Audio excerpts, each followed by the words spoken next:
Good morning to all of you. Welcome to online class of social science. Today we will continue history chapter 8 women caste and reform page number 96. The strategy adopted by Ram Mohan Roy was used by later reformers as well.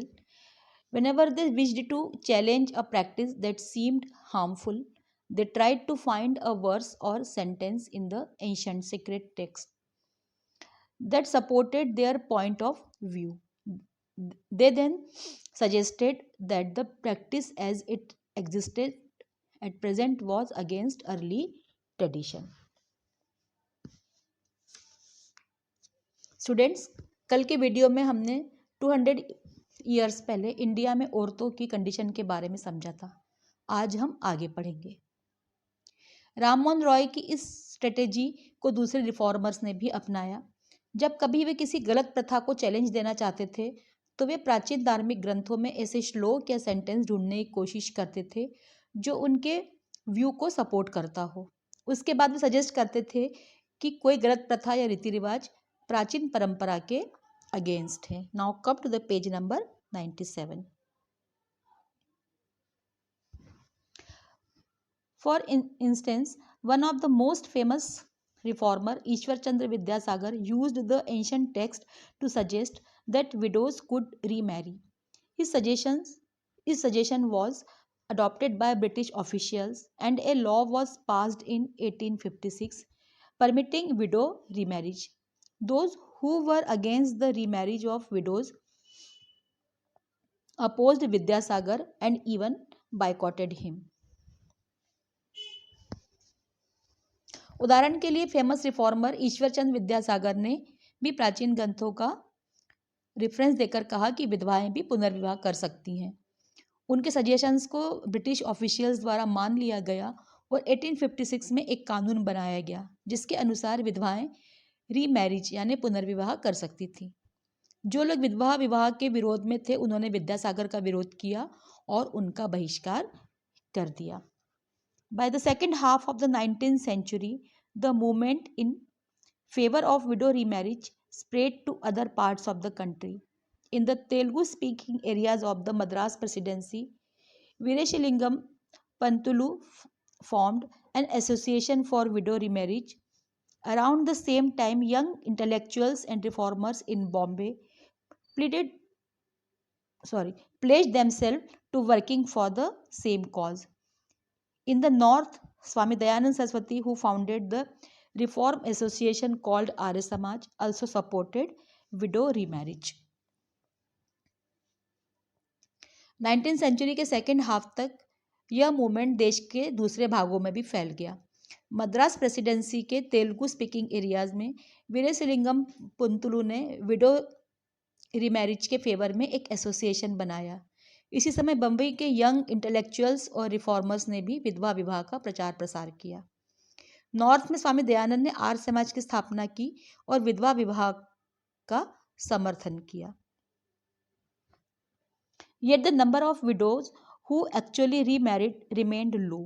Those who married were not easily accepted in society, and conservative groups continued to oppose the new law.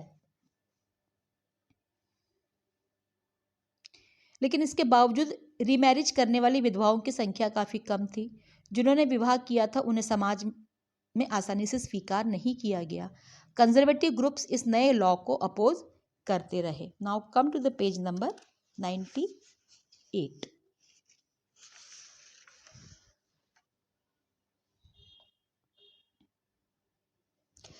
Girls begin going to school. Many of the reformers felt that education for girls was necessary in order to improve the condition of women.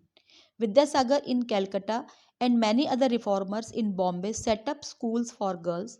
When the first schools were opened in the mid-19th century, many people were afraid of them. They feared that schools would take girls away from the home, prevent them from doing their domestic duties.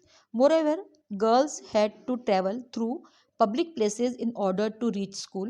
Many people felt that this would have a corrupting influence on them. They felt that girls should stay away from the public spaces. Therefore, throughout the 19th century, most educated women were taught at home by liberal fathers or husbands. Sometimes women taught themselves. Do you remember what you read about Rajchandari Devi in your book Social and Political Life last year? She was one of those who secretly learned to read and write in the flickering light of candles at night. कई reformer सोचते थे कि औरतों की condition सुधारने के लिए लड़कियों का पढ़ना लिखना जरूरी है। कलकत्ता में विद्यासागर और बंबई में दूसरे कई सुधारकों ने लड़कियों के लिए स्कूल्स खोले। 19th सेंचुरी के मध्य में जब ये स्कूल्स खुले तो लोग उनसे डरते थे। लोगों को डर था कि स्कूल्स लड़कियों को घर से निकाल ले जाएंगे और उन्हें डोमेस्टिक काम नहीं करने देंगे।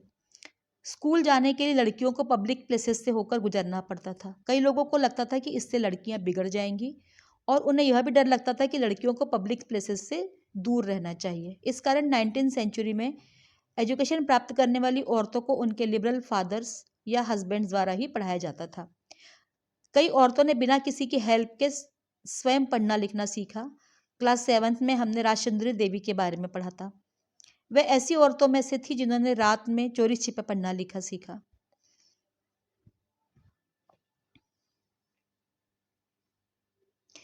In the latter part of the century, schools for girls were established by the Arya Samaj in Punjab and Jyotirao Phule in Maharashtra. 19th century के आखिर में आर्य समाज द्वारा पंजाब में और ज्योतिराव फुले ने महाराष्ट्र में लड़कियों के लिए स्कूल्स खोले। In aristocratic Muslim households in North India, women learned to read the Quran in Arabic. They were taught by women who came home to teach. Some reformers, such as Mumtaz Ali, reinterpreted verses from the Quran to argue for women's education. The first Urdu novel began to be written from the late 19th century. Amongst other things, these were meant to encourage women to read about religion and domestic management in a language they could understand. North India में elite मुस्लिम families की औरतों ने Arabic में कुरान पढ़ना सीखा। उन्हें पढ़ाने के लिए लेडी ट्यूटर घर पर ही आती थी। मुमताज़ अली जैसे कुछ रिफॉर्मर्स ने कुरान की वर्सेस का हवाला देकर कहा कि औरतों को भी शिक्षा का अधिकार मिलना चाहिए। 19th सेंचुरी के आखिर से उर्दू नॉवेल्स का लिखना शुरू हुआ।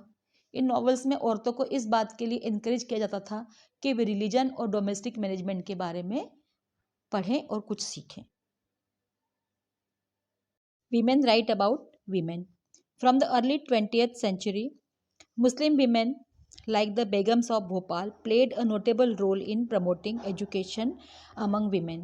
They founded a primary school for girls at Aligarh.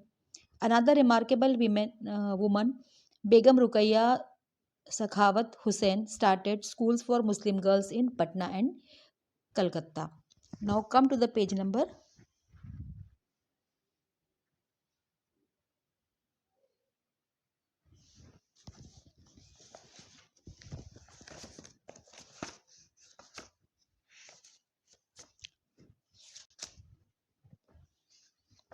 99.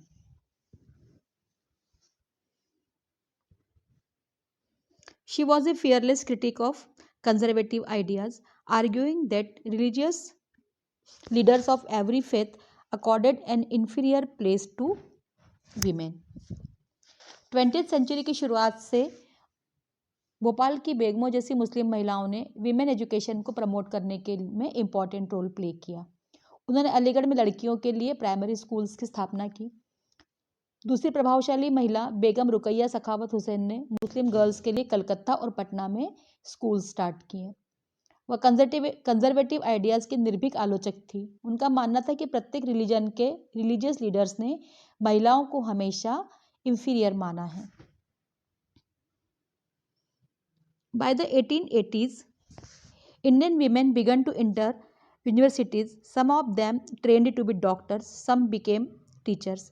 Many women began to write and publish their critical views on the place of women in society. Tarabai Shinde, a woman educated at home at Pune, published a book, Stree Purush Tulna, criticizing the social differences between men and women. 1880s तक Indian women university में प्रवेश लेने लगी थी। इनमें से कुछ doctor और कुछ टीचर्स बनी। कुछ औरतें सोसाइटी में औरतों की कंडीशन के बारे में अपने क्रिटिकल व्यूज लिखना कई औरतों ने सोसाइटी में औरतों की कंडीशन के बारे में अपने क्रिटिकल व्यूज लिखना और पब्लिश करना शुरू कर दिया। पूना में घर में एजुकेशन प्राप्त करने वाली ताराबाई शिंदे ने स्त्री पुरुष तुलना नाम की एक बुक पब्लिश की, जिसमें आदमियों और औरतों के बीच सोशल डिफरेंसेस के बारे में लिखा गया था। Pandita Ramabai, a great scholar of Sanskrit, felt that Hinduism was oppressive towards women and wrote a book about the miserable lives of upper caste Hindu women. She founded a widow home at Pune to provide shelter to widows who had been treated badly by their husbands' relatives. Here, women were trained so that they could support themselves economically.